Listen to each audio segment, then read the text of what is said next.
பிரியமானவர்களே, பாலை நிலம் இந்த நம்முடைய விவிலியத்தில் பார்த்தோம் அப்படின்னா, பாலை நிலத்தில் அந்த பாலைவனத்தில் வாழக்கூடிய மனிதர்களுக்கு நிறைய தொடர்பு நமக்கு பார்க்கலாம். இப்போ பாலைவனம் நம்ம எல்லாருமே நிச்சயமாக ஒரு சில பேர் இந்த அரபு நாடுகளுக்கு போனவங்க பாலைவனத்தை நிச்சயமாக பார்த்துருப்பீங்க. அங்கே கண்ணு கட்டின தூரம் ஒன்றுமே இருக்காது.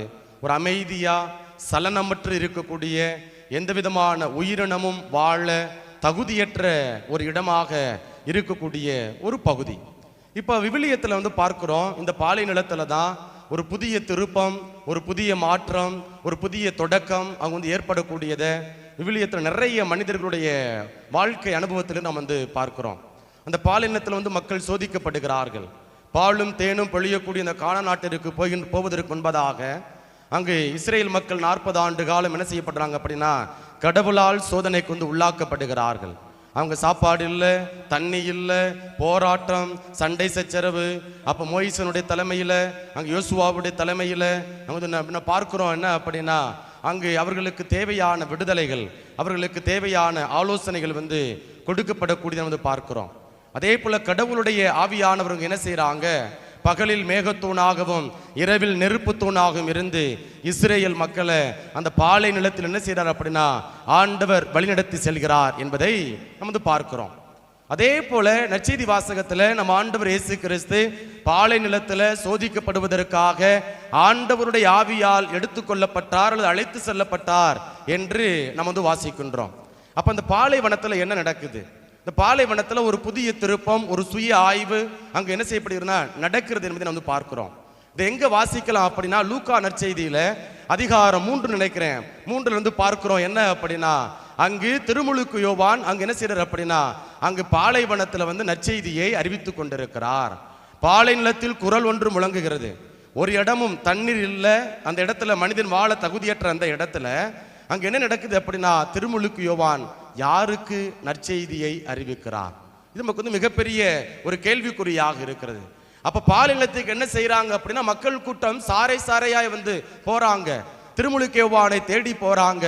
அங்க என்ன செய்யறாங்க, திருமுழுக்கை பெறுகிறார்கள். இதை நம்ம வாசிக்கணும். 4வது வசனத்திலிருந்து தொடர்ந்து வாசிக்கிறோம். 3ஆம் அதிகாரம் லூக்கா நற்செய்தி அதிகாரம் 3 இறை வார்த்தைகள் 4 வாசிக்கிறோம். அப்ப மக்கள் கூட்டம் போகின்ற பொழுது அங்க அழகா திருமுழுக்கு யோவான் சொல்றாரு, உங்கள் மரத்தின் வேரருகே கோடாரி வைத்தாயிற்று. அப்ப மரத்தின் வேரருகே கோடாரி வைத்தாயிற்று அப்படின்னா, அந்த கோடாரி என்பது எதை குறிக்கிறது அப்படின்னா, ஆண்டவருடைய வார்த்தையை குறிக்கிறது. சரிங்களா? அப்ப வாள், அந்த வாள் என்பது என்ன, ஆண்டவருடைய வார்த்தை நமக்கு குறிக்கிறது. இந்த ஆண்டவருடைய வார்த்தை இதயத்திற்குள்ளாய் கடந்து செல்கின்ற பொழுது நம்முடைய வாழ்க்கையில் வரக்கூடிய, நாம் சந்திக்கக்கூடிய எல்லா விதமான சோதனையில் இருந்தோம், எல்லா விதமான நெருக்கடியில் இருந்தோம் நாம் விடுதலை பெறுகிறோம். நாம் அந்த தடைகள் இருந்து நாம் அப்புறப்படுத்தப்படுகிறோம் என்பதைத்தான் இன்றைய நற்செய்தி வாசகத்தில் ஆண்டவர் நமக்கு எடுத்துரைக்கிறார். இப்ப நற்செய்தி வாசகத்தில் இயேசு ஆண்டவர் சோதிக்கப்படுகிறார். அப்ப சோதிக்கப்படுகின்ற பொழுது எப்படிப்பட்ட சோதனை? அவர் ஜெபம் பண்றாரு, நோன்பிருந்து மன்றாடுகிறார்.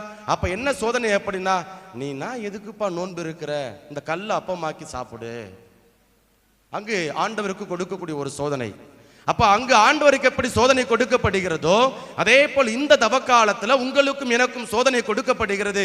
என்ன சோதனை அப்படின்னா, திருச்சபை 3 புண்ணியங்களை, 3 காரியங்களை நமக்கு பின்பற்ற அழைப்பு கொடுக்கிறது. ஜெபம் செய், தவம் செய், தர்மத்தில் ஈடுபடு என்று நமக்கு கற்பிக்கிறது. நீ ஜெபம் செய்யறதுனால உனக்கு என்ன ஆதாயம் வரப்போகுது? சாத்தான் சொல்லுவான். சாத்தா மனுஷன், அது என்னது, மனித வடிவில் தான் வருவான். ஒருவேளை உங்க கணவனால், ஒருவேளை உங்களுடைய பிள்ளையால், ஒருவேளை உங்களுடைய மனைவி வழியாக சாத்தான் வரலாம். நீ என்ன எப்ப பார்த்தாலும் கோயிலுக்கு போயிட்டே இருக்கிற, கோயில் இருக்கிற, எப்ப பார்த்தாலும் ஜபம்ன்ட்டே இருக்கிற, நீ கோயிலுக்கு போய் என்னத்தை கண்ட, ஜபம் பண்ணிக்கிட்டே இருக்கிற, என்னத்தை நீ சாதிச்சு விட்ட? என்ன செய்வாங்க அப்படின்னா, நம்ம கிட்ட என்ன செய்வாங்க, எப்படி சாத்தான் அங்க இயேசு கிட்ட நீ எதுக்குப்பா நோன்பு இருக்கிற, கல்ல அப்பமாக்கி சாப்பிடு என்று சொன்னது போல, ஒருவேளை உங்கள் கணவன், ஒருவேளை உங்கள் மனைவி, ஒருவேளை நீங்கள் பெற்றெடுத்த பிள்ளைகள் உங்களுக்கு சோதனைகளை உங்களுக்கு கொடுக்கலாம். பிரைஸ் தி லார்ட், ஹல்லேலூயா. எதுக்கு பிரைஸ் தி லார்ட் சொன்னோம்? சோதனை கொடுக்குறாங்களா? அல்லது ஒருவேளை உங்கள் கணவன், உங்களுடைய மனைவி சோதனை கொடுக்கலாம். அதுக்கு தான் பிரைஸ் தி லார்ட் சொல்லி இருக்கிறோம். இப்போ ஏற்றுக்கொள்கிறீர்கள், சரிங்களா? அடுத்து பாருங்க, இரண்டாவதாக பார்க்கிற என்ன அப்படின்னா, இந்த தவக்காலத்துல நீ எதுக்கு தர்ம காரியம் செய்யணும்? நீ கடவுளுக்கு ஏன் கோயிலுக்கு போற? கடவுளை என்ன செய்யற அப்படின்னா நீ அவமதிச்சு பேசு என்று சொல்லக்கூடிய ஒரு நிலை சோதனை நமக்கு கொடுக்கலாம். அல்லது தன்னுடைய பெருமை நிலைநாட்ட வேண்டும் என்கிற ஒரு சோதனை நமக்கு கொடுக்கப்படலாம். அப்ப இந்த தவ காலத்துல ஆண்டவர் இயேசுவுக்கு கொடுக்கப்பட்ட அதே சோதனை நம் ஒவ்வொருவருக்கும் கொடுக்கப்படுகிறது. நாம என்ன செய்யறோம் அப்படின்னா, இயேசு புரிந்து கொள்வார், கடவுள் பார்த்துக்குவாரு, கடவுள் என் சூழலை ஏற்றுக்கொள்வாரு அப்படின்னு சொல்லி ஒரு சப்பக்கட்டு கட்டிக்கிட்டு நம்ம என்ன செய்யறோம் அப்படின்னா, நோன்பு இருக்காம, ஜெபம் செய்யாம, தர்மம் செய்யாம இந்த 40 நாட்களை நம்ம கழித்தோம் அப்படின்னா, இந்த 40 நாட்கள் வீணடித்தோம் அப்படின்னா நமக்குள்ளாய் ஆசீர்வாதம் கடந்து வராது. மோரியா மலை ஆபிரகாமுக்கு ஒரு பாலைவன அனுபவமாக இருந்தது. கொஞ்சம் யோசித்து பாருங்க, நீண்ட நாட்கள் 100 வயதில் அவருக்கு குழந்தையை பெற்றெடுக்கிறார். அப்படி பெற்றெடுக்கக்கூடிய அந்த குழந்தையை பலி கொடுக்க வேண்டும் என்று சொன்ன பொழுது மோரியா மலைக்கு ஆபிரகாம் தன்னுடைய மகனை அழைத்து செல்கிறார். அது அவருக்கு பாலைவன அனுபவம். ஆனால் ஆபிரகாம் என்ன செய்யறப்பனா, துணிச்சலோடு நம்பிக்கையோடு தன் மகனை வாக்குறுதியின் மகனாக அந்த ஈசாக்கை பலியிட செல்கிறார். அப்படி செல்லுகின்ற பொழுது கடவுள் அவருக்கு துணை நிற்கிறார், தூதரை கொண்டு அவரை காக்கிறார். இதை நம்ம தொடக்க நூல் புத்தகத்தில் வாசிக்கிறோம். அதே போல மோயிசனுக்கு ஒரு பாலைவன அனுபவம், எரியும் முட்புதர் செடி. அந்த மோயிசன் இஸ்ரேல் மக்களை விடுதலை பெற்றுக் கொடுக்க வேண்டும் என்பதற்காக என்ன செய்யப்படுகிறார் அப்படின்னா, கடவுளால் அங்கு ஆயத்தப்படுத்தப்படுகிறார். மோயிசனுடைய வாழ்க்கை 120 ஆண்டுகள். முதல் 40 ஆண்டுகள் இங்க அரண்மனையில் வாழ்கிறார். அடுத்த 40 ஆண்டுகள் பாலைவனம். அடுத்த 40 ஆண்டுகள் இஸ்ரேல் மக்களை அங்கு பாலும் தேனும் பொழியக்கூடிய அந்த கானான் நாட்டிற்கு அழைத்து செல்லக்கூடிய ஒரு நிலை. அந்த முதல் 40 ஆண்டுல கடவுளுக்கு ஒரு புறம்பான ஒரு வாழ்க்கை.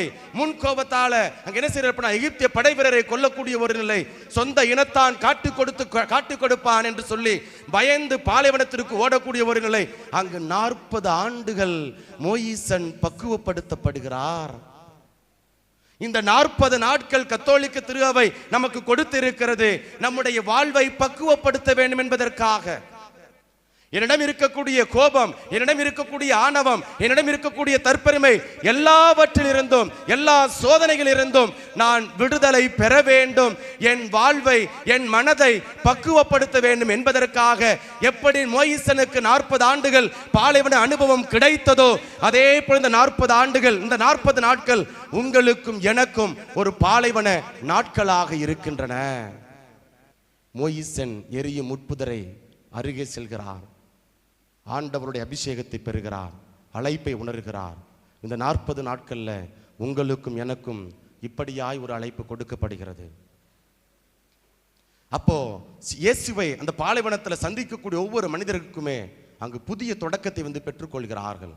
அப்ப இந்த தவ காலத்துல நமக்கு இந்த 40 நாட்கள் பாலைவன அனுபவமாக இருக்கிறது என்றால் நான் இதை எப்படி எதிர்கொள்கின்றேன்? இன்றைக்கு எல்லாரும் நம்முடைய திருத்தந்தை பிரான்சிஸ் சொன்னது பயங்கரமா கோட்படுறாங்க. நீங்க மீன் சாப்பிடலாம், அது சாப்பிடலாம், இது சாப்பிடலாம் அப்படின்னு. ஆனா மூலம் அந்த ஒரிஜினல் சோர்ஸ் அதை போய் பார்த்தோம் அப்படின்னா அது திருத்தந்தை பேசவே இல்லை. சரிங்களா? வேற எல்லாம் சப்பக்கட்டு கட்டி இருக்கிறாங்க. யாரோ பேசுற எடுத்து திருத்தந்தை சொன்னார் அப்படின்னு என்ன சொல்றாங்க அப்படின்னா சொல்றாங்க. அப்போ நம்ம என்ன செய்யறோம் அப்படின்னா, அவங்க சொன்னாங்க இவங்க சொன்னாங்க அப்படின்னு சொல்லிட்டு என்ன செய்யறோம் அப்படின்னா தட்டி கழிக்கக்கூடிய ஒரு நிலை. அப்ப இந்த 40 நாட்கள்ல என் உடலை தூய்மைப்படுத்த, என் எண்ணத்தை, என் சிந்தனைகளை தூய்மைப்படுத்த கடவுள் பாலைவன நாட்களை நமக்கு கொடுத்திருக்கிறார். நான் மற்ற நாட்களை போல இந்த நாட்களை பார்த்தேன் அப்படின்னா கடவுளுடைய ஆசீர்வாதம் நமக்கு கடந்து வராது. எடுத்து வாசிங்க ரோமேயருக்கு எழுதிய புத்தகம் அதிகாரம் 8 இறை வார்த்தை 14 எடுத்து வாசிங்க. ரோமேயருக்கு எழுதிய புத்தகம் அதிகாரம் 8 இறை வார்த்தை 14. கடவுளின் ஆவியால் இயக்கப்படுகிறவர்களே, கடவுளின் ஆவியால் இயக்கப்படுகிறவர்களே கடவுளின் மக்கள், கடவுளின் மக்கள். அப்ப பாருங்க, நம்முடைய அருங்கொடை இல்லத்தில் கடந்த 2 மாதமாக, கடந்த மாதம் அதற்கப்புறம் பார்த்தோம் அப்படின்னா ஒரு 3 மாதங்களுக்கு முன்பதாக உபவாச ஜெபம் ஒரு 20லிருந்து 30 பேர் பங்கெடுக்கிறாங்க. எல்லாம் 60 வயதை கடந்தவங்க. எனக்கெல்லாம் ஆடி போயிட்டேன். ஐயோ அப்பா, இவங்களாம் 3 நாள் தாக்கு பிடிச்சிருவாங்களா? டீ கிடையாது, தண்ணி பச்சை தண்ணி மட்டும்தான் குடிக்கிறாங்க, சாப்பாடு கிடையாது. அப்போ தாக்கு பிடிச்சிருவாங்களா? நான் பயந்தேன். ஆனா தாக்கு பிடிச்சி இருக்கிறாங்க. அப்ப கடவுளின் ஆவியால் இயக்கப்படுகிற சாதாரண இளைஞர்கள் அல்ல, எல்லாம் 60 வயதை கடந்தவங்க. அவங்க என்ன செய்யறாங்க அப்படின்னா உபவாசம் இருந்து வெறுமனே பச்சை தண்ணியை மட்டும் குடிச்சிட்டு இருக்கிறாங்க. அப்போ அவர்களால் இருக்க முடிகிறது என்றால் அங்கு கடவுளுடைய ஆவியானவர்களுக்கு துணை நிற்கிறார். எப்படி பாலைவனத்தில் இயேசு ஆண்டவர் சோதனைக்கு உள்ளான பொழுது அங்கு வான தூதர்கள் அவருக்கு உதவி செய்தார்களோ, பணிவிடை செய்தார்களோ, அதே போல இந்த 40 நாட்கள்ல நீங்களும் நானும் ஆண்டவருக்காய் நம்ம ஆயத்தப்படுத்துகின்ற பொழுது, ஆண்டவருக்காய் நமது முனைப்போடு செயல்படுகின்ற பொழுது, நம்மை தியாகம் செய்கின்ற பொழுது நிச்சயமாக மனித அடிப்படையில் நமக்கு சோதனைகள் வரும். அந்த சோதனைகளை எதிர்கொள்ள வான தூதர்கள் நமக்கு தயாராய் இருக்கிறார்கள். ஆகவே பிரியமானவர்களே, இந்த 40 நாட்கள்ல ஏதோ சும்மா போற அப்படியே ஒரு வழக்கமான ஒரு நாட்களாக எடுத்துக்கொள்ளாமல் ஒரு அருளின் காலமாக, மனமாற்றத்தின் காலமாக இது பயன்படுத்த, இந்த சோதனையில் இருந்து நாம் ஒரு ஆசீர்வாதத்தை பெற்றுக்கொள்ள நாம் ஒரு அர்த்தமுள்ள விதத்தில் தவக்காலத்தில் பயன்படுத்துவோம். ஆக வெறும் கண்களை மூடுவோம், கரங்களை குவிப்போம். இந்த பலிபீடத்திற்கு முன்பாக நம்மை நாம் ஒப்புக் கொடுப்போம். கடவுளின் ஆவியால் இயக்கப்படுகிறவர்களே கடவுளின் மக்கள். கடவுளின் ஆவியால் ஆட்கொள்ளப்பட நம்முடைய திருச்சபை இந்த 40 நாட்களை நமக்கு கொடுத்திருக்கிறது. ஆபிரகாமுக்கு எப்படி மோரியா மலை ஒரு பாலைவன அனுபவமாக இருந்ததோ, மோயிசனுக்கு அந்த பாலைவனம் 40 ஆண்டுகள் எப்படி அவருக்கு புதிய தொடக்கத்தை பெற்றுக் கொடுத்ததோ, யாக்கோபு எப்படி ஆண்டவரோடு போரிட்டாரோ, ஏறக்குறை 20 ஆண்டுகள் அவருடைய வாழ்வு ஒரு பாலைவன அனுபவமாக இருந்தது. நம் வாழ்க்கையிலும் இந்த 40 நாட்கள் ஒரு பாலைவன அனுபவம்.